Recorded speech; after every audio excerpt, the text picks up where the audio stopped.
Unlike in the West, the long shadow of founders often looms large over their company in India, and they are considered irreplaceable. There's a cultural inclination to associate the success of a company closely with its founder. Experts believe that while this can foster a sense of loyalty, it also raises concerns about the sustainability of businesses if the founder's vision becomes too singular. One of the key issues arising from this founder-centric approach is the potential compromise in corporate governance. The founders, through themselves or through their family members, own a majority stake in companies, which makes it difficult for the board members to question the incapacities of the CEOs. And with founders wielding considerable power, questions emerge about checks and balances. So, is there a difference between how we treat our founders as opposed to the more matured economies? We kind of tend to be a lot more softer on the founders as well as the CEOs of companies. Now, in the listed space, this is pretty obvious why. If you look at the listed companies, most of them, I'm not saying all, but most of them, you have the owner manager. So you will have someone who owns 40, 45, 50% of the company, either directly or through the family.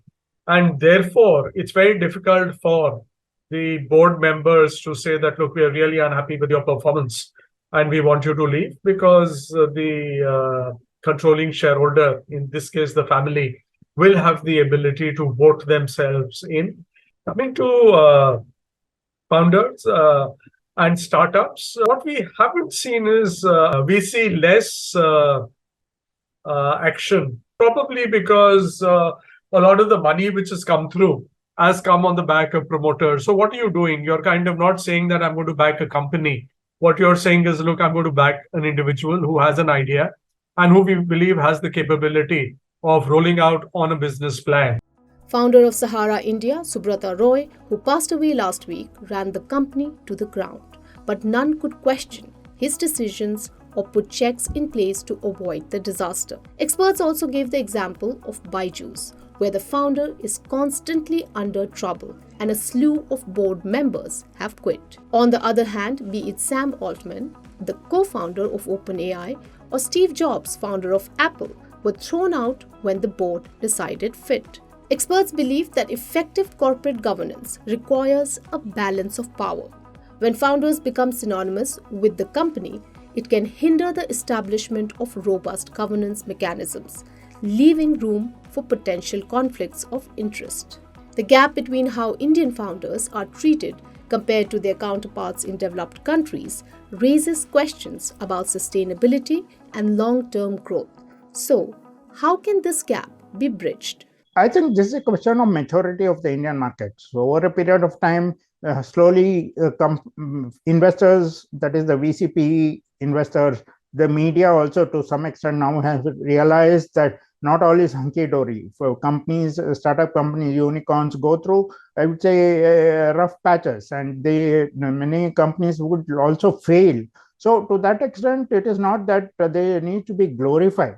One. Two is the VCP community should also ensure that the companies are more mature. As the company's size increases, they need to bring in outside resources, probably external CFO, and the behavior of these companies need to replicate that of listed companies, for example. Can there be more disclosures? Can there be more, I would say, more openness towards transparency, etc.? There is no need for regulatory intervention. Okay, already Indian company law, etc., exists, and that is good enough. However, some experts are of the opinion that the comparison between the West and India Inc. ecosystem is not justified. The assumption was that what's happening in the US is necessarily good and what is happening in India is necessarily bad. I don't agree with that hypothesis. I believe that there are certain merits in the way our system works. One of the strengths of our microsystem or our markets is the fact that you've got families which own large chunks of equity. It may not always work, but there are enough instances where we find that the fact that you've got a significant owner of the business means that they can take a generational view about the business. And with the Bharat Pay saga involving its founder, Ashneer Grover, it is safe to say that at least with the new age companies, things are shifting a bit, albeit very slowly. Experts say that it's crucial for Indian companies to cultivate a culture of institutional strength.